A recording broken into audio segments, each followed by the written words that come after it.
Coming up on this edition of ATV News. This is the calmest shelter you'll ever be in. We'll show you why this emergency shelter has the cots and the volunteers, but none of the stress. We need to worry about it in our basement. You come into contact with it every day. We'll tell you what element is hidden in your home. Everything hurts. And why this climber was hurting so much. Fans packed the Spectrum for the first men's basketball game of the season. In sports, I'll show you whether the sprinkle era started out sweet or if it left fans craving more.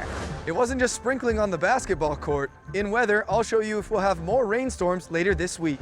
All that and more, this is ATV News.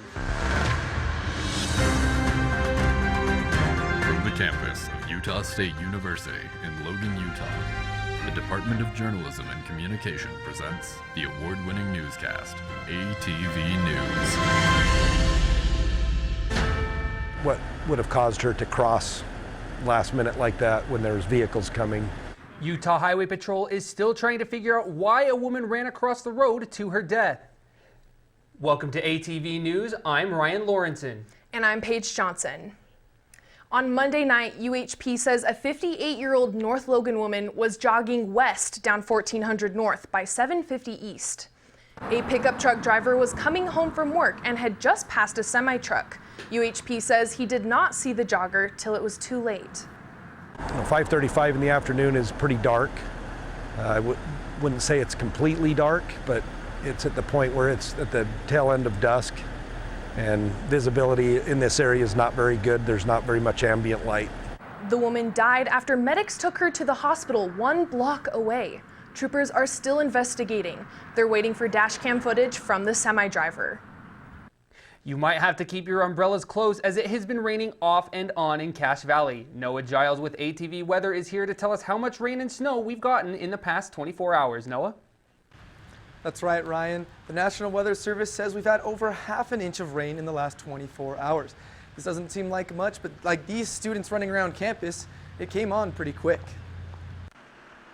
With all that rain, snow, and fog on our roads, it can cause some major accidents like this. If you're not careful, you might end up in a ditch. Utah Highway Patrol says to stay safe this winter season, you have to slow down. Ice and snow mean to take it slow. They say driving too fast is the main cause of crashes. Drive under the speed limit. The speed limit is for dry conditions, so make sure you slow down when you see snow or rain. Avoid quick stops, starts, and turns. Brake gently and don't turn too quickly. Increase your follow distance and make sure you give yourself plenty of room to stop or get out of the way.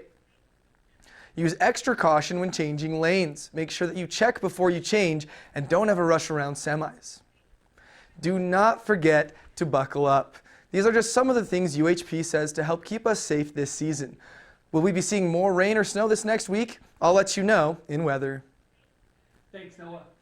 USU faculty lined up to get the influenza vaccine during the yearly flu shot clinic. I will do it so fast. So we try to only do one.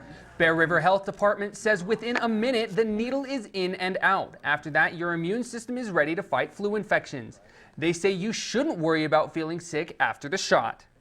Sometimes people will experience a little bit of achiness. You might have a low-grade fever, just not feel great for about 24 hours, but that's totally normal. It's your body's way of building the immunity so you don't get sick. Perkins reminds you to massage your arm to reduce soreness in your muscles and to drink more water after getting vaccinated. Bear River Health Department officials say you can visit their clinic for a flu shot and other vaccines. How do you set up an emergency shelter? If your house flooded tomorrow, where would you go? The American Red Cross set up this simulated shelter at the Cache County Fairgrounds Monday night. They taught volunteers how to set up a shelter like this in case of a large-scale disaster. We have set up a large sort of simulation of a shelter, and we are having the participants sort of move station to station. We could fit maybe 200 people in this space, but the likelihood here in Cache County is more 30 to 50% shelter. Marshall says shelters like this one are all staffed by volunteers from the community, so building up those relationships before a disaster happens is critical. The College of Education says 96% of readers in their Teacher Academy pilot program are proficient. University President Elizabeth Cantwell visited the program to see those readers in action. Show me fingers ready. These kindergartners are learning how to read. USU Center for the School of the Future and Logan City School District came together to improve kindergartners' reading scores. USU student teachers are learning about the program so they can incorporate it into their teaching. I'm really thrilled to be able to see our student teachers working side by side with teachers in the classroom and really amazing things evident in how our students, the students in the classroom, are behaving around their learning. On average, 64% of these elementary students live in households with below average income. 20% of them are multilingual learners. By the end of 2023, only 11 students in the school district weren't reading at grade level compared to 113 in 2022. President Cantwell says this was her first chance to see the College of Education in action. Your clock moved back an hour on Sunday, adding an extra hour to your sleep schedule. And students say they noticed the difference. I was setting my alarm to wake up Sunday morning, and it was before daylight savings, so it told me I was going to get a certain amount of sleep, but then I woke up and I could feel that I'd gotten an extra hour because I just felt more rested. We will be losing an hour during daylight savings time next year on March 3rd. Joining us here at the desk is Noah Giles with ATV Weather. You know, I really enjoyed getting an extra hour of sleep on Sunday, you guys. Yeah, I really wish that I could have gotten that extra hour. Unfortunately, I had to make a really early flight out of Provo that morning, but what I'm really going to miss is the sun. Noah, how much sun are we going to see this week? Well, this morning you couldn't really see any of the sun because of all that fog that had settled in, but it should be pretty sunny, but we'll have more on that coming up in weather. You can see the leaves are still changing outside, a little bit of red still out there, but the current temperature is 45 degrees. And after weather, Making it accessible for even little kids. We'll tell you where you can go for science and family fun. What got this reaction from a high school football coach? We'll have that and more from the high school football quarterfinals in sports.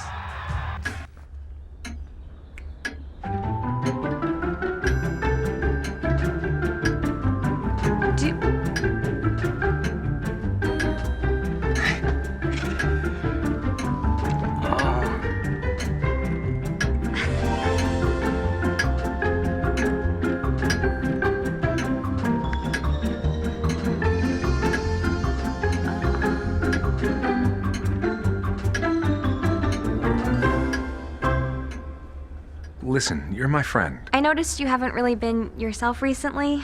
Yeah, I feel like something's up. How are you? Are you okay? Is there anything you want to talk about? I just want to know how you're feeling. And listen, even if you don't know what to say, I'm here to talk. No matter what you're going through, I just want you to know I'm here. I've got your back. when you want to talk, I'm here.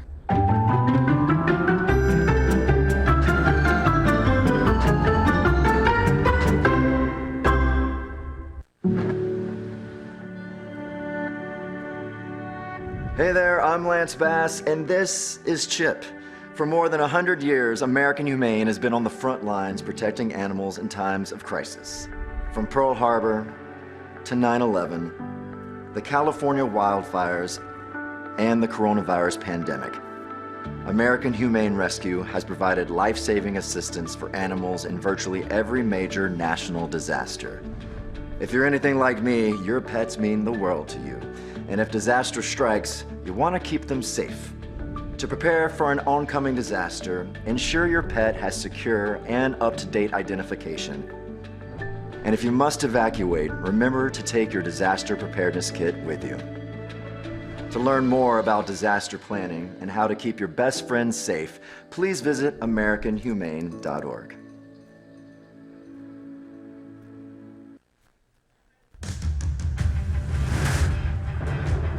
Welcome to ATV Weather. I'm Noah Giles.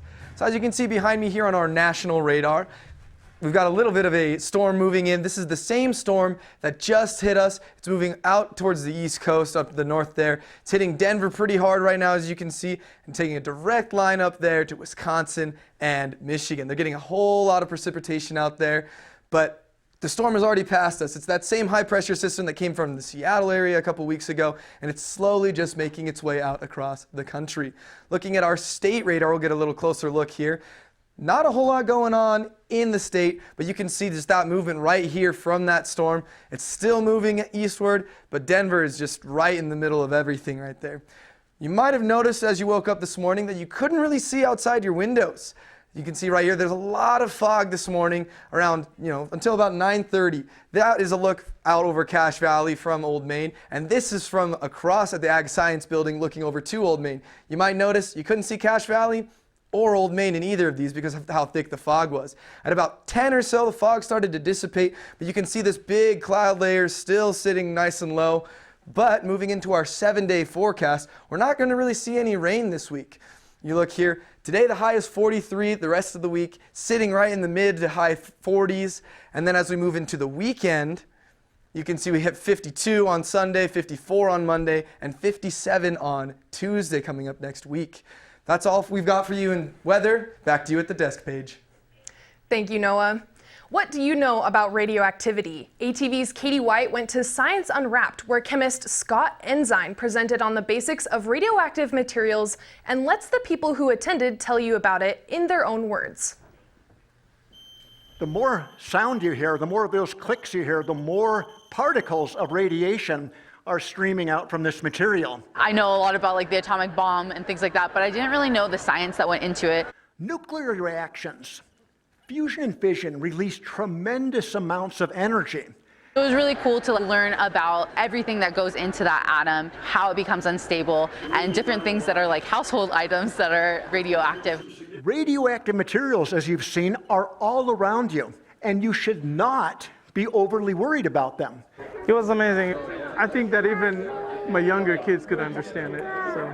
The only radioactive exposure I would be concerned about is radon. A lot of Utah homes have dangerous levels. Test your home for radon. We knew that Science Unwrapped could be a lot of fun for children and families. Everybody comes out into the atrium here to enjoy hands-on learning activities.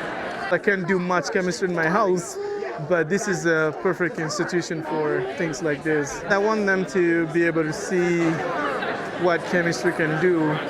One thing I didn't anticipate is how important it is for USU students to get involved in STEM outreach. It's really good practice talking with the public.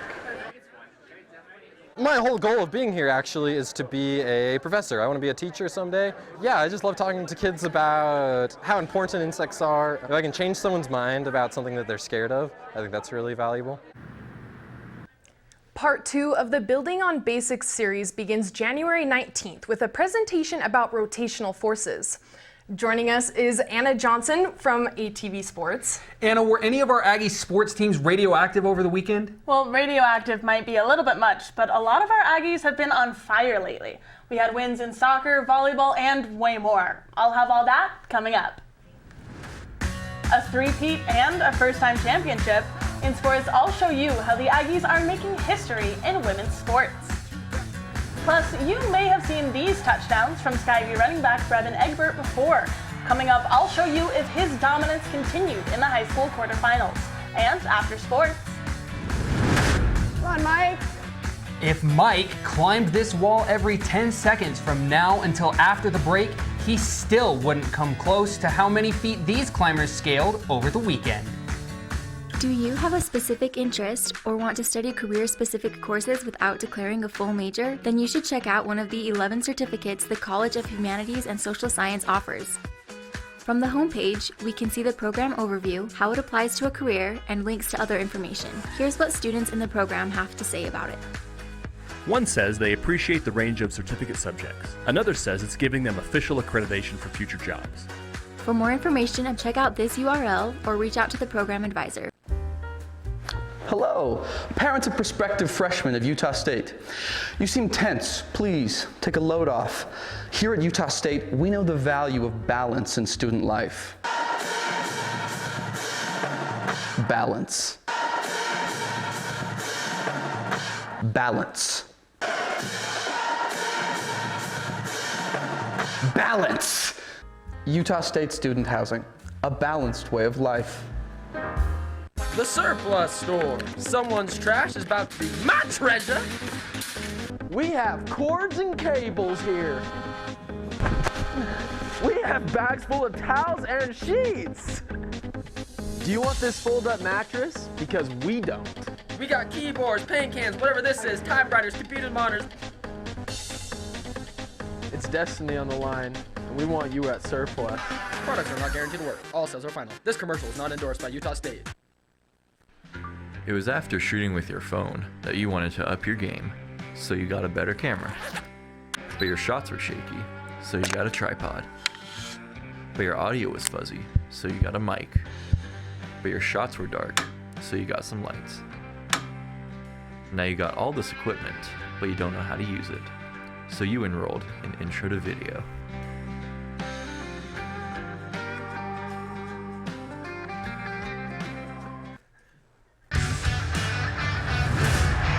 Utah State. That goal against Boise State from Aggie and Logan native Whitney Lopez sent the Aggies to their first ever Mountain West title match.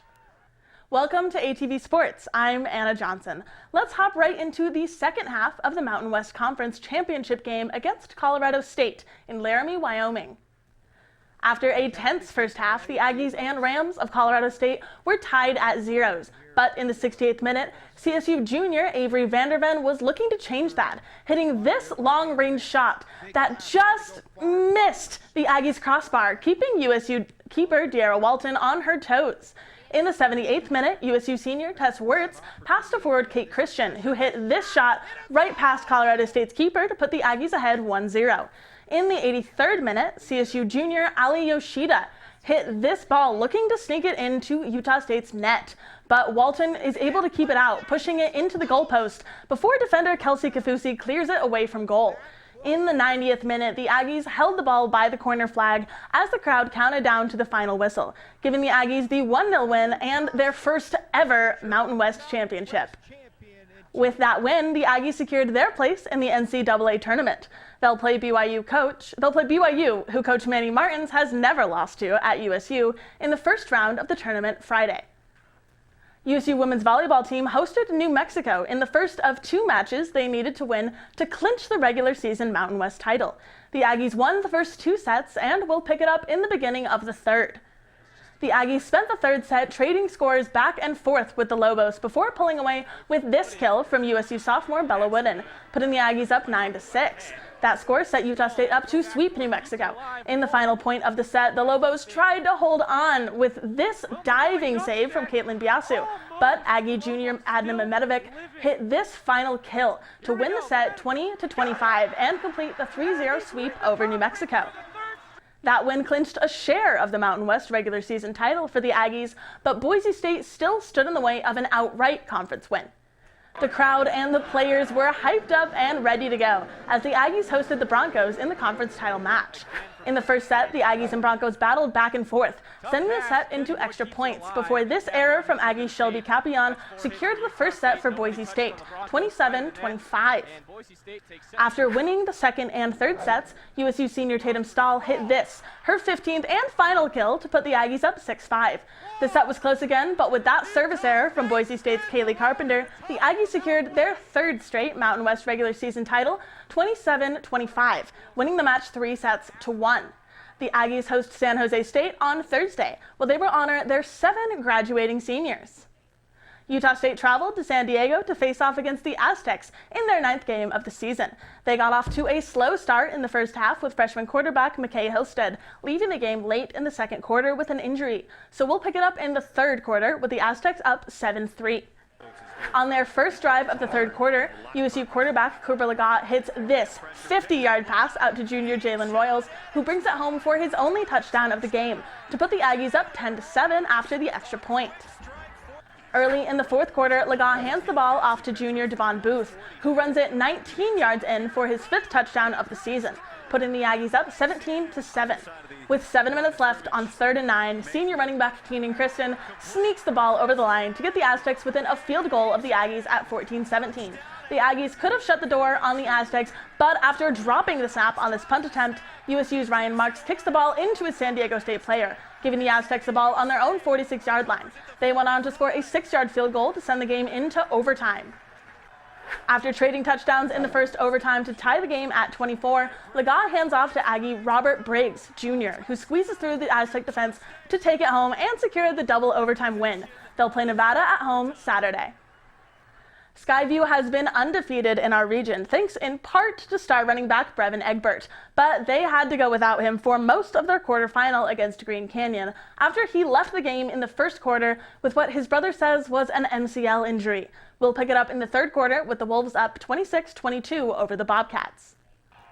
With 7 minutes to go in the third quarter, Skyview QB Charlie Burr hands the ball to junior Dean Phillips, who runs it in for the touchdown, putting Skyview ahead 29-26 after the extra point. The Wolves came back with this 34-yard field goal to tie the game at 29.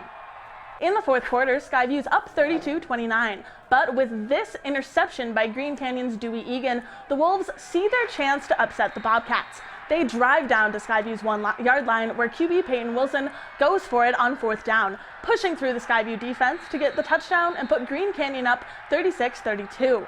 Skyview tried to rally in the last minute with this back and forth scramble, but Green Canyon grabs the ball out of the air and completes the upset, clearing the bench and sending the sidelines and the fans into a total frenzy. Check out this coach celebrating Green Canyon's first ever win over Skyview, 32-36. The Wolves will face Park City in the semifinal game at Rice-Eccles Stadium Thursday. The Payson Lions faced off against the Ridgeline Riverhawks in their quarterfinal matchup.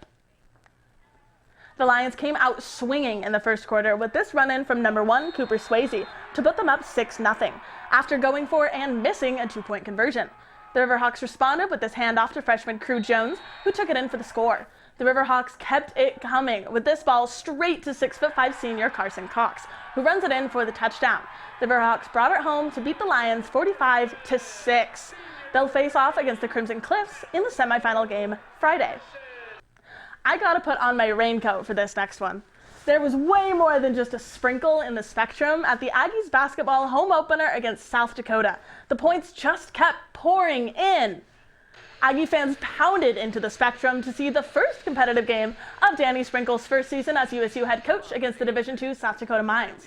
Aggies dominated early, putting in baskets like this alley-oop from Darius Brown II to Khalifa Sacco to put the Aggies up 15-6 with 14 minutes left in the first half.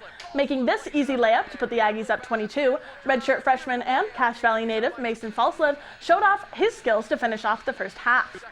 Tumbling into the second half, junior Josh Aduje drove this one into the basket. He went 8 for 8 shooting on the night. The Aggies closed out their account, scoring 101 points to the Mines 48 to start off the Sprinkle era with a win.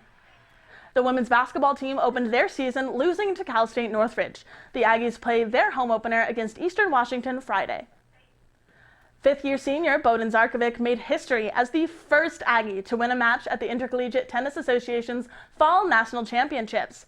He lost his next one against Micah Braswell of Texas, breaking a 29-match win streak and concluding both the tournament and the season for the Aggies. You're all caught up in sports. Back to you at the desk, Ryan. Thanks, Anna. We're all familiar with the all-night study session, but can you imagine staying up all night to rock climb? I went to a local climbing gym to see how far some fanatics could climb without taking a break to sleep. Come on, Mike. I guess my personal goal was kind of just to never stop climbing. Up all night. Everything hurts. My harness chafed my middle and my thighs, and my wrist is aching, but I knew that going in. Elevation Rock Gym holds this annual overnight climbing competition. The premise is climb as many routes and boulder problems you can in 12 hours. I'm exhausted already. I'm halfway up a wall here at Elevation Rock Gym, and I'm really feeling the burn. Some people are on track to do 8,000 feet, and it's only 11 o'clock at night already. Depends on their strategy. Sometimes people climb the harder ones first and then ease it off as the night goes on. Climbers had goals equivalent to places like El Capitan, a 3,000-foot climb in Yosemite National Park. And while not everyone was able to scale that, the top two teams both climbed over 12,000 feet, and the total feet climbed across the competition was almost 120,000. I made a goal like halfway through. I was like, I want to do 2 El Caps. Like El Capitan is 3,000 feet, I think. So got that, so I was excited about that. There's this cool rock climb down in Provo. It goes up the face of Squaw Peak, and it's a 1,900-foot climb. And even though climbers set goals for themselves, they say they are after trust and confidence in each other. You need to be comfortable being vulnerable, or it's an opportunity to become comfortable being vulnerable. I think the biggest thing is trust. You got to trust the equipment, you got to trust your partner, you got to trust yourself. Make sure that you're going to do everything right. The community doesn't care that you fell because everyone falls all the time. Hestatoon says he donates all the competition proceeds to CAPSA. Thanks for joining us on this edition of ATV News. You can watch this and other editions on our Facebook page. We'll leave you with more looks of that climbing competition. Have a great week, Cache Valley.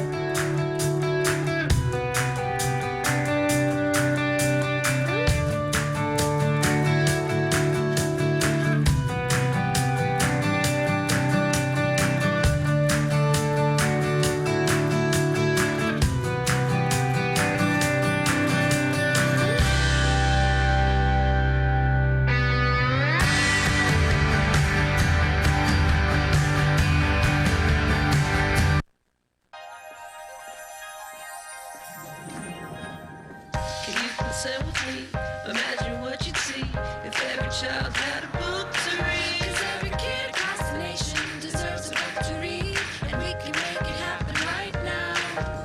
No, I don't know what you've been told, but kids with books learn so much more. So the mission is for us to get a book to each and every child. So let's join hands, book people unite, unearth hidden passion. Have a good time. Seeds of inspiration to motivate some magic. To change the writing on the wall. Writing on the wall. And make a difference. One book can inspire a child. One book can be the first thing that helps to change a life. People unite. Read to a child today and spark a lifetime of ambition.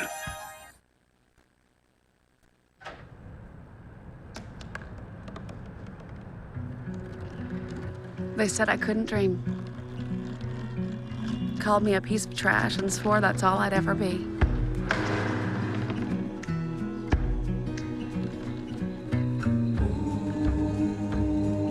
Said a bottle couldn't see the ocean.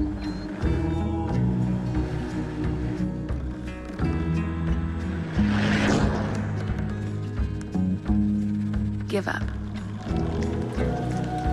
Go back to the dumpster. But I didn't listen. I made my way.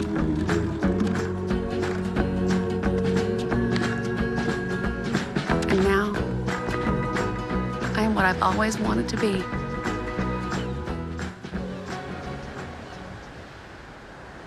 First, they said cigarettes were safe.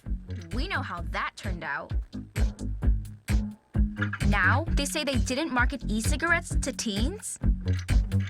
Fact, more than 1 in 4 high school students are vaping, and 80% say their first e-cigarette was flavored. Vaping is harmful to developing brains. The reason we think vaping is safe? Marketing. Same lies, different day. Tell Big Vape to quit lying. No doubt you're going places, young lady. Thank you. And thank you for the interview as well. I can imagine it was the last thing that you wanted to do after such a long campaign meeting. You really are a very intelligent young woman. You're very smooth. You're very smooth yourself. You have no idea.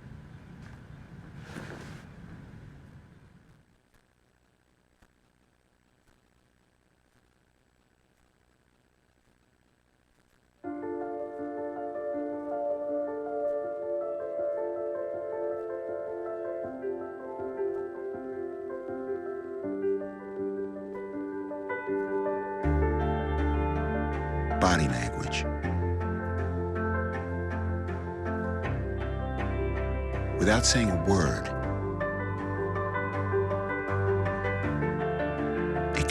so much.